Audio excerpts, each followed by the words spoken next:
it's Shahar. Welcome back to my channel, and we are going to talk about Harry Potter. Da, da, da, da, da. Sorry, I'm in love with Harry Potter. Today, I was working on rearranging my bookshelf because there's a lot of things in front of it. I had to clear it off so I could actually get to my books easier. And after I'm done rereading the series I'm going to reread the Harry Potter books, and I'm excited about that because I haven't read them in a while, and I love the Harry Potter books and movies.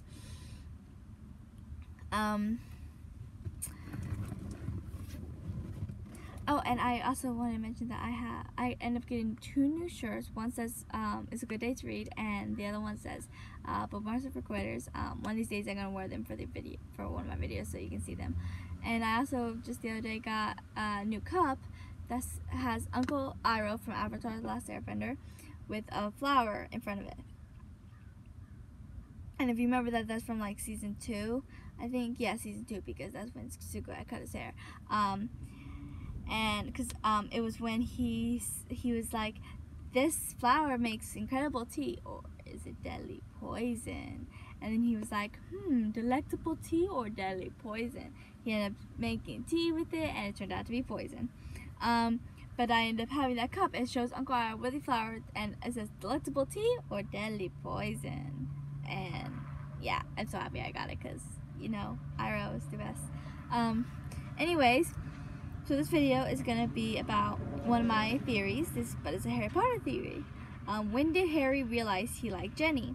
Because in Order of Phoenix, he liked Cho. You know, I mean, he liked, I think it first mentioned him liking Cho in Goblet of Fire. Because I don't think it ever mentioned Cho in Prisoner of Azkaban or before. But he got over his feelings for Cho when she betrayed them. And then all of a sudden when Half-Blood Prince comes, but that was actually middle of the movie, I think, when he got over his feelings for her because he was mad at her. Anyways, and then when Half-Blood Prince started, when he came to the Weasley Manor and hugged Ginny, you could see that in his eyes that he now had feelings for Ginny. But the question is, when and how did that start? Okay. So Ginny had feelings for Harry since the beginning. We all know Harry and Ginny got married, but here's the question. When did Harry start having feelings for Ginny? I have it all down. I actually have a lot of notes for this one because I have a lot of ideas. See? Okay, so Harry was hung up on Cho for the longest time, but I don't think he was ever in love with her. It was just a small crush. But when she betrayed him and everyone else, the crush was instantly over. Another hint that it wasn't more than a crush, because if it was more than that he would still have had some love or feelings for her, no matter how much she hurt him. That all was in the first half of Order of the Phoenix. I believe Harry's affection towards Ginny started shortly after. Ginny started showing her true power when she made a powerful Patronus when Harry was teaching the Order. He was impressed by her. When Harry, Hermione, Ron, Ginny, Neville, and Luna were out fighting Death Eaters, Ginny did a spell and shot powerful magic from her wand, causing several Death Eaters to fly several miles backwards.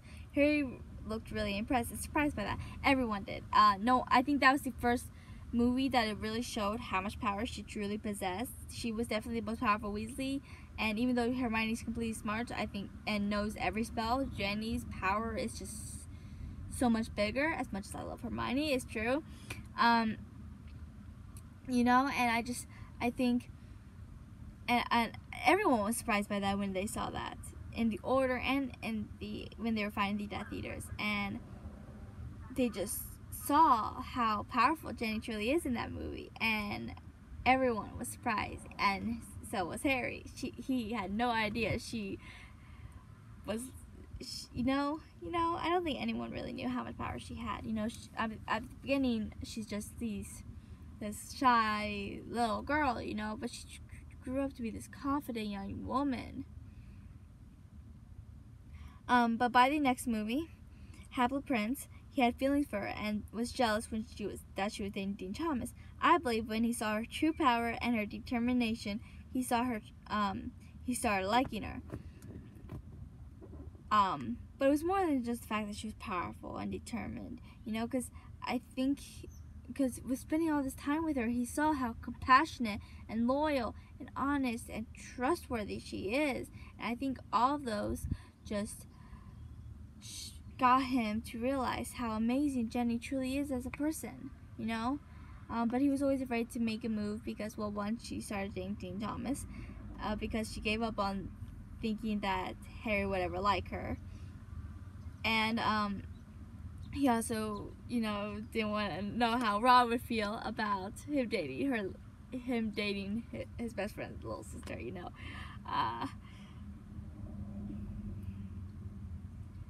But the more he spent time with her when he visited the Weasleys over the summer, his feelings for her grew. But she hadn't realized it and tried moving on with Dean. It wasn't until right before the Weasley house engulfing in flames and they shared a kiss that's when Jenny knew she had to break up with Dean, because Jenny figured out that Harry had the same feelings for her that she had for him. And I also have to mention how Jenny ran through the fire. They let Harry run through the fire, obviously. But the question is, why did they let Jenny run through the fire? I'm gonna piggyback this on this theory because I don't think I have enough information to make a whole video for it. But Jenny, but the flames closed when everyone else ran over to stop the flames and try to go get Harry. But then no one noticed that Jenny ran and the flames departed and she jumped through and the flames closed again. So the question is, why did the flames reopen? Because it's not like they purposely wanted to hurt Jenny. The only person they cared about hurting was Harry. I think they sensed how much power she had. You know, and Harry has a lot of power, you know. And I think that's what they meant to do. They knew that about how much power Harry had, so they whatever spell they used was supposed to let only people with raw power through, and they figured Harry would come through, and they didn't really think about anyone else coming through, but Jenny did, because she has just so much power. And so I think that's why she was able to go through. But anyways, yeah, so I think Harry's feelings for Jenny started shortly after he got over Cho. You know, and I also have to say how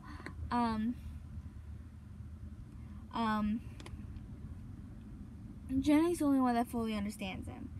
She knows what it's like to have Voldemort in your head. No one else does. Everyone acts like so easy to keep him out, but it's not.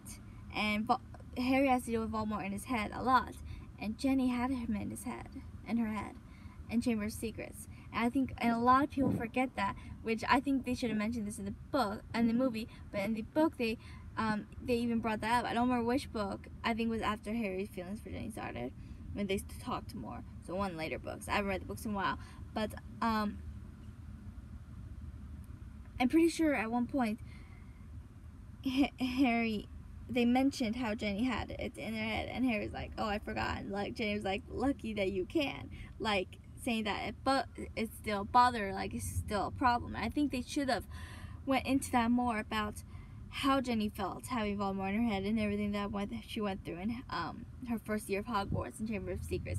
I think it should, in book and movie form, should have gone more into the fact that Jenny did have Voldemort in her head and did mess with her. He manipulated her, made her think he was her friend, and he got inside her, convinced her to do things that harmed the school, harmed people she cared about, kidnapped her, drained her, almost killed her. And it's like everyone just forgot that she went through hell on her first day of Hogwarts, her first year of Hogwarts. Yeah, I think she went through more than Harry, Ron, and Hermione went through on their first year of Hogwarts, and they went through a lot too. But everyone just ignores it, like it didn't happen. Like she had this amazing first year, when in reality she went through crap, and it's like no one even cares that she went through so much, you know. And I just think because of everything she went through, she understands Harry. You know, like I read something and it said, Hermione understands Harry's something. I forgot what it said, but it said Luna understands Harry's loss of a parent, but Ginny understands him, which I really like because it's true.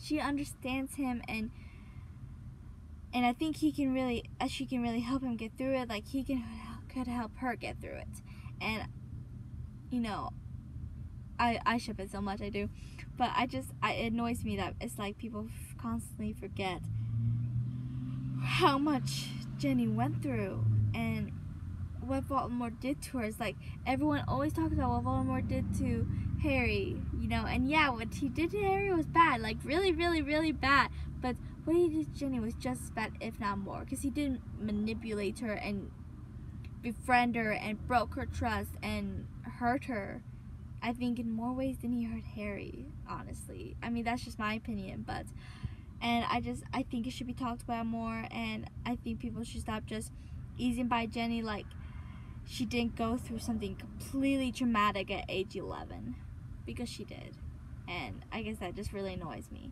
But thank you for watching my video. Please like and subscribe and comment your thoughts on when you think Harry started liking Ginny, started falling in love with her, and you can comment what I said about the whole fire at Weasley house, and what I said about Ginny being looked over, about her relationship with Tom Riddle, because it should have been talked about more and still should be.